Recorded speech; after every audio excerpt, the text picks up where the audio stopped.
All right, what up, y'all? So, I'm on a nice, long morning walk. Got my refresh shirt from my homeboy, G. Taylor, brother, who's also a father and a husband and a therapist, a counselor specifically. Shout outs to G. Taylor. I was on his podcast, I guess about like a month ago, something close to that. You can find it on his YouTube page. I've been meaning to put the video on my page, but I've been a little caught up and I'm behind.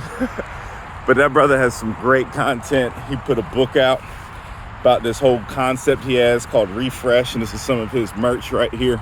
So check him out. I love supporting other folks.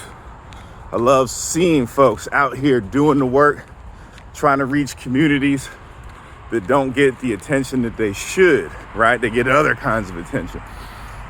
All right, y'all. So a lot running through my head on the A side of this walk.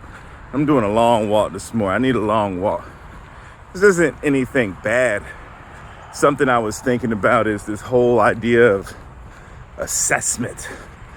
How we assess people, whether that's grades like GPA, whether those are standardized tests like SATs and ACTs, which are actually becoming less prevalent. At least the SAT, and some schools are looking at the ACT, which is overall a better measurement, but still, it's not the best measurement. No measurement is perfect. But also interviews is an assessment. It's a way to measure and assess people, right? It's a lot of different ways that we do that. And we use interviews to determine how much we're gonna pay folks sometimes. Man, we don't always understand the layers of bias, prejudice, and discrimination that are in these assessments that we use, right? We don't spend a lot of time thinking about how did we put these together and what we would call, some people call it the Cronbach Alpha. That's a statistical term. Cronbach is the last name of the man, white guy who invented that, who came up with, I say invented, who figured that out, right? But he didn't want his last name to be there. It's really the reliability coefficient. The reliability coefficient, what that means is, does the assessment actually assess for what you intended it to assess? So does a job interview process, which is an assessment, does it actually measure who the best candidate is, right?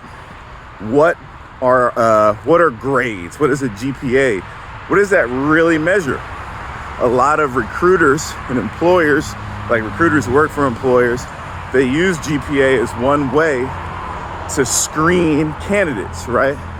Now, I also understand this from the perspective of the recruiters, because the recruiters, especially for like large, mid-sized companies and larger companies, they have huge applicant pools, right? And these applicant pools can be really tricky. Good morning. These applicant pools can be really tricky. And tricky because they're so big. You have hundreds on top of hundreds, sometimes thousands of applicants. You have to figure out a way to narrow that pool down. So I understand that side of it. There's not a lot of easy answers for some of these complex situations that intersect with a lot of socio-political dynamics of life.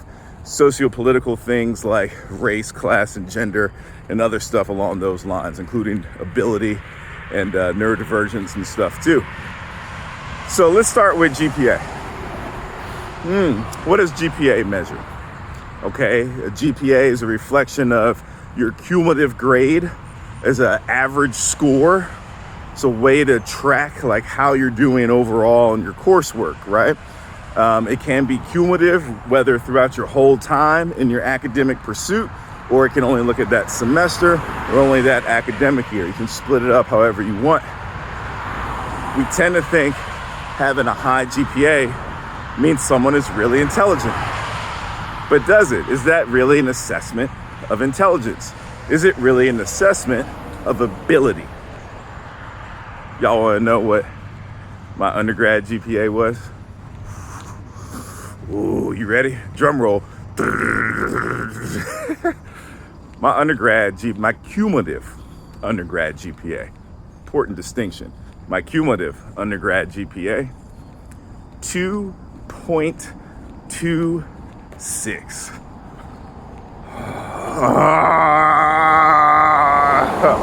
Some of y'all hear that, you go, oh my God, it's bad, right? I barely graduated from undergrad. Y'all listen to my videos, do you think it's because I'm not intelligent? Probably not, right? Maybe you think that, I don't know. It's your choice. Intelligence is a very broad concept, right? I'm also a PhD candidate. That means I have completed all my coursework, my comprehensive examination. All that I have left is my dissertation.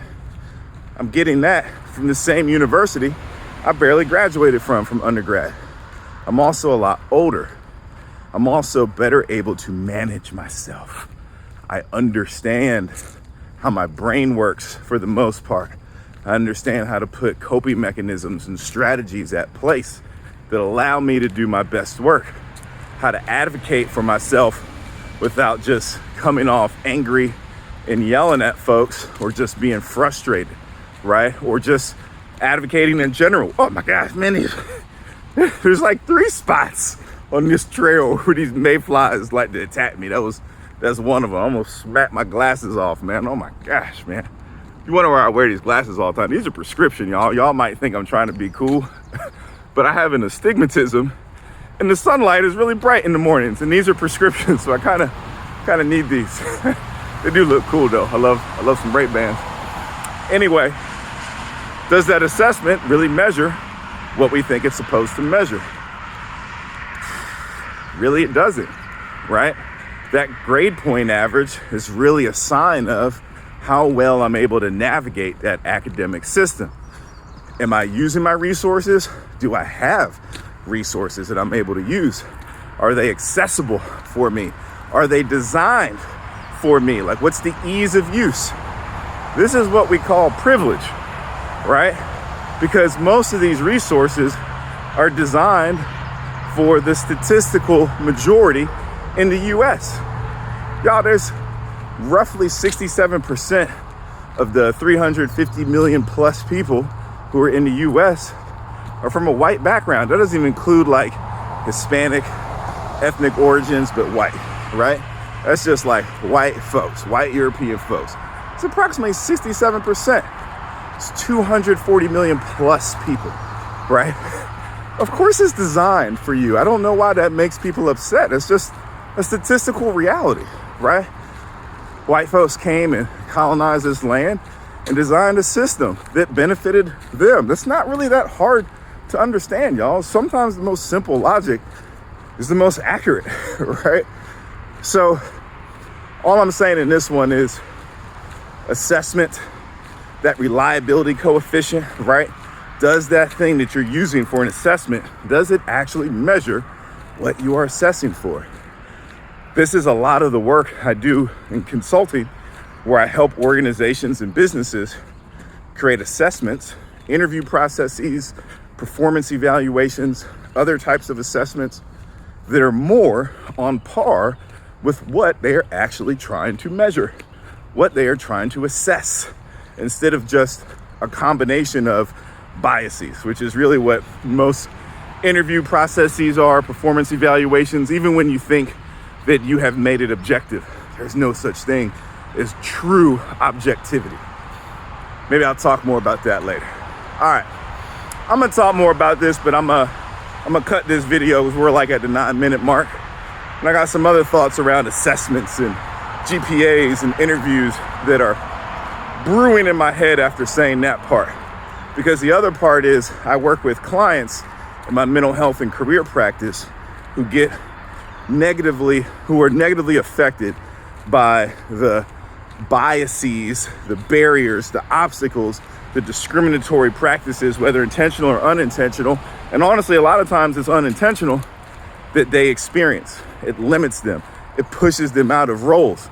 They don't understand themselves. They don't have access to things. They get 2.26 GPAs and have a hard time in their career navigating those spaces.